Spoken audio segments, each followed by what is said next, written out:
नमस्कार दोस्तों। आज हम आपके लिए दशा माता की पौराणिक कथा लेकर आए हैं। एक समय की बात है, किसी गांव में एक बूढ़ी ब्राह्मणी अपने बेटे के साथ रहती थी। उसका बेटा काम धाम कुछ नहीं करता था। वो दोस्तों के साथ इधर उधर घूमता रहता था। एक दिन ब्राह्मणी अपने बेटे से बोली, बेटा कुछ काम धंधा करो जिससे हमारा घर चल सके। मैं बूढ़ी हो गई हूँ, अब मुझसे और काम नहीं होता। तब वो लड़का गांव के सेठ के पास गया और काम मांगने लगा। सेठ जी ने उसे पशु चराने का काम दे दिया। अब वो पशु चराने का काम करने लगा।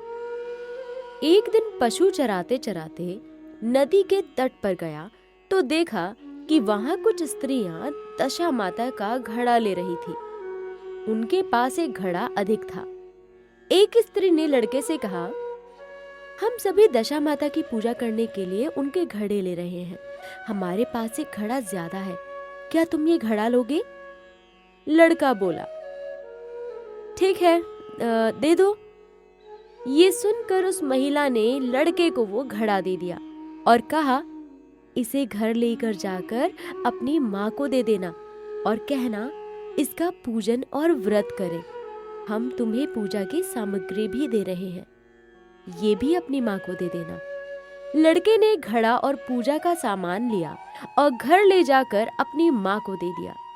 तब उसकी माँ पूछने लगी, ये सब तू कहाँ से लाया है? लड़के ने सारी बात अपनी माँ को बता दी। ब्राह्मणी बहुत ही सात्विक स्वभाव की थी। उसने उसी दिन से दशा माता की पूजा करना आरंभ कर दिया। 9 दिनों तक कथा कहानी की। 10वें दिन उसने घड़े की पूजा की तैयारी की और अपने घर को लीपने लगी। उसी समय दशा माता एक वृद्ध महिला के रूप में उसके द्वार पर आकर खड़ी हो गई और पूछा, क्या कर रही हो बहन? ब्राह्मणी बोली, आज मेरे घर पर दशा माता की पूजन है, इसलिए घर लीप रही हूँ। तब दशा माता बोली, मुझे बहुत प्यास लगी है, थोड़ा पानी पिला दो। ब्राह्मणी बोली, माई मैं तो मिट्टी के बर्तन में पानी पीती हूँ, मेरे घर में लोटा नहीं है, बस एक कटोरी है, क्या आपको मैं उसमें पानी दे दूँ? दशा माता बोली, हाँ हाँ, क्यों नहीं, दे दो। ब्राह्मणी बोली, आज मेरे घर पर दशा माता की पूजन है, इसलिए घर लीप रही हूँ। तब दशा माता बोली, मुझे बहुत प्यास लगी है, थोड़ा पानी पिला दो। ब्राह्मणी बोली, माई मैं तो मिट्टी के बर्तन में पानी पीती हूँ, मेरे घर में लोटा नहीं है, बस एक कटोरी है, क्या आपको मैं उसमें पानी दे दूँ? दशा माता बोली, हाँ हाँ, क्यों नहीं, दे दो। और ब्राह्मणी अंदर पानी लेने चली गई। इतनी देर में दशा माता ने एक सोने का घड़ा उसके द्वार पर रखा और अंतर्ध्यान हो गई। ब्राह्मणी कटोरी में पानी लेकर आई तो उसने सोने का घड़ा देखा। वो सोचने लगी, बूढ़ी माई बिना पानी पिए कहाँ चली गई और ये सोने का घड़ा यहाँ कैसे आ गया? लगता है ये घड़ा उसी का घड़ा है, पता नहीं किसका घड़ा है। यदि किसी को पता चला तो मेरे ऊपर चोरी का इल्जाम लगेगा, बुढ़ापे में मेरी इज्जत खराब होगी। इस चिंता में ब्राह्मणी हाथ में सोने का घड़ा लेकर उस बूढ़ी माई को खोजने निकल गई। रास्ते में उसे उसका बेटा मिला तो पूछा, माँ कहाँ जा रही हो और किसे ढूंढ रही हो? ब्राह्मणी ने सारी बात अपने बेटे को बता दी। ब्राह्मणी का बेटा समझ गया कि ये जरूर दशा माता थी। वो बोला, माँ वो बूढ़ी माई और कोई नहीं, स्वयं दशा माता थी। उन्होंने अपना ये सोने का घड़ा तुम्हें दिया है, तुम पे दशा माता की कृपा हुई है माँ। इसके बाद ब्राह्मणी नदी में नहाने चली गई। नदी में नहाकर जब वो आई तो नदी के किनारे सोने का एक और भरा हुआ घड़ा मिला और अच्छे अच्छे वस्त्र मिले। ब्राह्मणी ने वो वस्त्र पहन लिए और अपने घर जाने लगी। तभी 4 आदमी एक डोली लेकर आए और कहने लगे, माई ये डोली आपके लिए आई है, इसमें बैठकर चलो। ब्राह्मणी डोली में बैठकर अपने घर की ओर चल दी। घर आकर देखा कि उसके टूटी फूटी झोपड़ी की जगह एक आलीशान महल खड़ा था।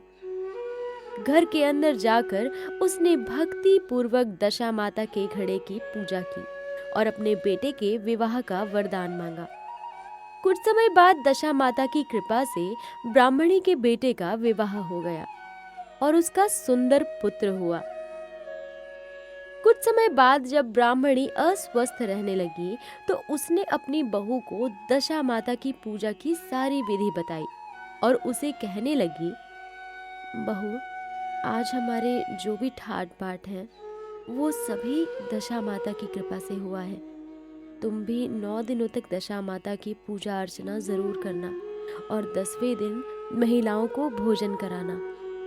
और यदि कभी भी कोई भी वृद्ध महिला द्वार पर आए, उसे दशा माता मानकर उनका आदर सत्कार करना। कुछ समय बाद ब्राह्मणी की मृत्यु हो गई। इसके बाद दशा माता वृद्ध महिला का रूप लेकर बहू के पास आई। दशा माता को देखते ही दशा माता बोली, बेटी, मुझसे दूर रहो, मेरे पैरों का मैल तुम्हारे वस्त्र खराब कर देगा। ये सुनकर बहू ने अपने पल्लू से माता के पैरों की धूल झाड़ी और कहने लगी, माता, धन्य भाग उसके जिसको तुम्हारा मैल छू जाए। ऐसा कहकर उसने अपने बच्चे को दशा माता की गोद में रख दिया। बहू की ऐसी भक्ति देखकर दशा माता प्रसन्न हो गई और बोली, तेरी भक्ति से मैं बहुत खुश हूँ। तेरे भंडार हमेशा भरे रहेंगे। किसी भी तरह की चिंता तुझे नहीं सताएगी।